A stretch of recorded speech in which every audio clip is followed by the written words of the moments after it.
ওকে, কালকে সার্ভিসিং করার পর আর ওয়াশও করাইতে পারি না সময়ের অভাবে।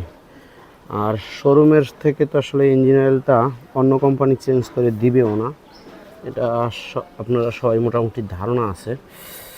তো আজকে ইঞ্জিন অয়েলটা চেঞ্জ করবো। আর ইঞ্জিন অয়েল আমি কোনটা ব্যবহার করতেছি, আর এর আগে তো আমি মতুল ইউজ করতাম, সবাই জানেন। এখন কেন শেল ইউজ করার জন্য শেল নিয়ে আসলাম। আমি এটা শেল বিডি অ্যাপ থেকে অর্ডার করছি 10W30 প্রিমিয়াম মিনারেল ইউজ করলাম প্রথম, কারণ আমি এর আগে সেমি সিনথেটিক ইউজ করতেছি। বাট আমার মনে হলো যে কোম্পানি চেঞ্জ করে প্রথমটা মিনারেল ইউজ করি।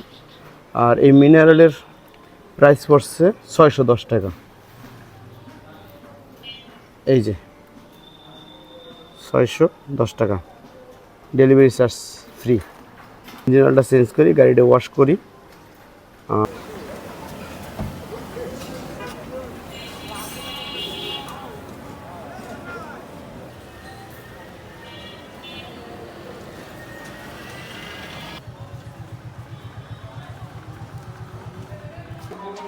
ইঞ্জিন অয়েল চেঞ্জ ডান, ওয়াশ ডান। এখন হলো আমার ট্রিপটা চেঞ্জ করতে হবে। 0 করে দেই, 0।